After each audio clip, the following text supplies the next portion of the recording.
পশ্চিমবঙ্গে এবার ভোট দিচ্ছেন 7,69,00,000 ভোটার। এর মধ্যে পুরুষ 3,85,30,981 জন, নারী 3,73,04,960 জন। রাজ্যে ট্রান্সজেন্ডার ভোটার 1,837 জন। প্রথম দফায় পশ্চিমবঙ্গে ভোট হচ্ছে কোচবিহার, জলপাইগুড়ি ও আলিপুরদুয়ারে। নির্বাচন কমিশন ভোট নির্বিঘ্ন করতে সব ভোট কেন্দ্রের জন্য 263 কোম্পানি কেন্দ্রীয় বাহিনী নিয়োগ করেছে। প্রতিটি ভোট কেন্দ্রে থাকছে কেন্দ্রীয় বাহিনী, আরও থাকছে 11,000 রাজ্য পুলিশ। প্রথম দফার এই 3 আসনের নির্বাচনে 2019 সালে জয়ী হয়েছিলেন বিজেপির প্রার্থীরা। তবে তৃণমূল বলছে এই রাজ্যের মানুষ এখনও মমতা বন্দ্যোপাধ্যায়ের উন্নয়নের পক্ষে। এবার তারা এই 3 আসনে ধর্মান্ধ বিজেপিকে পরাস্ত করে ইন্ডিয়া জোটের হাত শক্তিশালী করবে।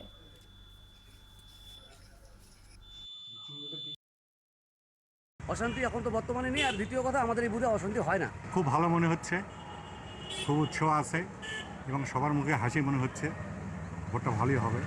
সাধারণ মানুষের কাছে বার্তা থাকবে, নিজের জন্য ভোট করুন, নিজেকে ভোট। এই ঈদে দেশ জুড়ে কেনাকাটার ফুর্তি হবে শুধু বিকাশে, সাথে ডিসকাউন্ট কুপন, ইনস্ট্যান্ট ক্যাশব্যাক। ভারতের লোকসভা নির্বাচনের আরও খবর জানবো। জলপাইগুড়ি থেকে যুক্ত আছেন আমাদের সহকর্মী সত্যজিৎ চক্রবর্তী। সত্যজিৎ, ভোট হয়েছে বেশ কিছুটা সময় গেল, এখন পর্যন্ত জলপাইগুড়িতে ভোটের পরিস্থিতি কেমন দেখছেন? এবং তৃণমূল যে এই 3টি আসনে জয়ের কথা বলছে, আমরা জানি সেগুলো বিজেপির আসন, সেখানটায় কি পরিস্থিতি দেখছেন? ভোটাররা কি বলছেন? দিদি, আপনাকে বলে রাখি, এই যে পশ্চিমবঙ্গের উত্তরবঙ্গ অঞ্চল, এই উত্তরবঙ্গ অঞ্চলে 3টি আসন, একটা হচ্ছে জলপাইগুড়ি, একটা হচ্ছে কোচবিহার, আর একটা হচ্ছে আলিপুরদুয়ার। এই 3টি আসনে যে ভোট হচ্ছে, 3টেই কিন্তু বিজেপি গতবার অর্থাৎ 2019 সালে লোকসভা নির্বাচনে জিতেছিল এবং এবারও কিন্তু বিজেপির দাবি যে তারা জিতবে, পাশাপাশি তৃণমূলের দাবি এবার তারা বিজেপিকে পরাস্ত করবে। কিন্তু প্রশ্নটা হলো, ভোটাররা কি কোন দিকে তাদের রায়, তাদের জনমত কোন দিকে? আমরা সকাল থেকে কিন্তু এখনো পর্যন্ত প্রায় 15টি বুথ ঘুরেছি। বুথের ভোটারদের কাছে সরাসরি আর কি অনেক ক্ষেত্রে কথা বলতে বলতে জিজ্ঞাসা করেছি যে কি হতে পারে রায়।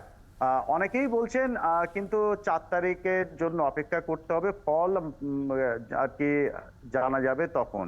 অর্থাৎ মানুষ কিন্তু বলতে চাইছেন না তৃণমূল জিতবে নাকি বিজেপি জিতবে।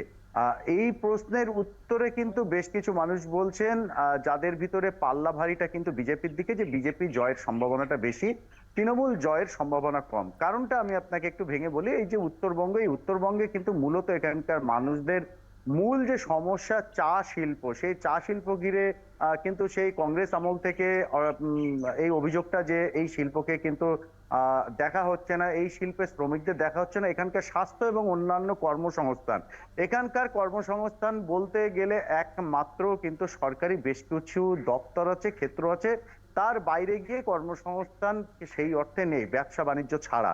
তো স্বাভাবিকভাবেই এখানকার অর্থনীতিটা, যেহেতু একদিকে ভুটান, একদিকে বাংলাদেশ, একদিকে নেপাল, এবং যে চিকেন নেক এরিয়া বলা হয়, এটা কিন্তু সংলগ্ন এরিয়া।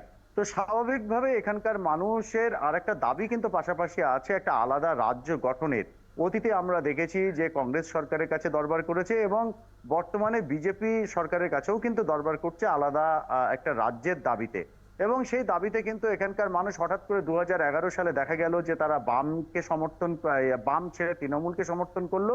আবার 19 সালে দেখা গেল যে মাত্র 10 বছরের ব্যবধানে, অর্থাৎ 2009 থেকে আমরা যদি কিনা ধরি, তাহলে 19 সালে এসে দেখা গেল যে তারা কিন্তু বিজেপিকে সমর্থন করছেন এবং প্রত্যাহার করে তারা আবার বিজেপিকে সমর্থন দিয়েছে।